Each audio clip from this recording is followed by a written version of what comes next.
1300 hours Pakistan Standard Time. Assalamu alaikum. This is Radio Pakistan. The news read by Hassan Gilani. First, the headlines. Government has decided to establish a national emergency helpline to provide immediate help to people in case of any emergency-like situation. The European Union has expressed concern over the Indian government's actions against Amnesty International. United Nations has urged international community to provide $35 billion to poor countries to fight adverse effects of COVID-19. National T20 Cup begins at Multan Cricket Stadium today. And now the news in detail.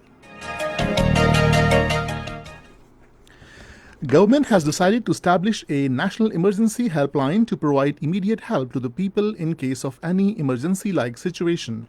On the directions of Prime Minister Imran Khan, the PM Delivery Unit has started work to establish the National Emergency Helpline. The Prime Minister has directed the PM Delivery Unit to establish the National Helpline in 2 months' time. According to the PM office, all the emergency helpline numbers will be linked to the new system. Latest technology will be used in the system, and the cooperation of all the cellular companies will also be sought in this regard.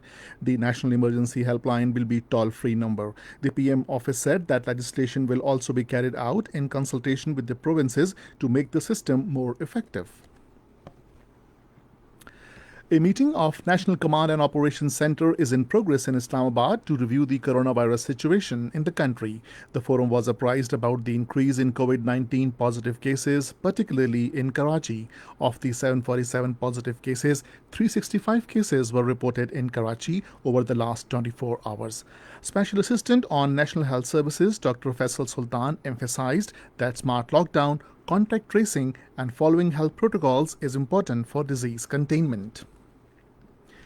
Minister for Education Shafqat Mahmood visited different schools in Islamabad today and reviewed the compliance of SOPs there. Speaking on the occasion, the minister expressed his pleasure over the resumption of educational activities in the country. He said it is our collective responsibility to adhere to the precautionary measures against COVID-19. The government has decided that there will be no increase in the price of petrol for the next 15 days. According to a notification issued by Prime Minister's office, the price of high-speed diesel has been reduced by 2.40 rupees per litre. Patron-in-Chief of Pakistan Hindu Council Dr. Ramesh Kumar says he will approach all international forums to get justice for the bereaved families of 11 Pakistani Hindus who were brutally killed in India. Talking to media outside Islamabad High Court today, he said that killing of 11 Pakistani Hindus in India's Jodhpur has exposed New Delhi's Citizenship Amendment Act, and it will clearly vindicate that there is no space for minorities in India. He strongly condemned the verdict pertaining to the Babri Mosque of India's Lucknow Code and said it shows their level of discrimination towards minorities. UN Secretary General Antonio Guterres has called for further debt relief for poor and middle-income countries to respond to COVID-19. In a joint news conference with Canadian Prime Minister, he said the debt service suspension initiative will be extended to all developing and middle-income countries in need. He urged the international community to take a collective action to provide $35 billion to the ACT accelerator. The EU member countries have called for the resumption of Israeli-Palestinian negotiations to resolve Palestinian problem. In a joint statement, the EU countries reaffirmed their commitment and support to a negotiated and viable two-state solution based on internationally agreed parameters and international law.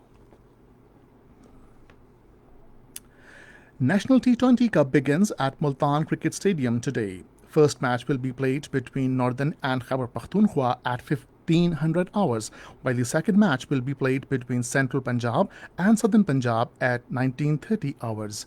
Radio Pakistan will broadcast running commentary on all matches of the T20 Cup.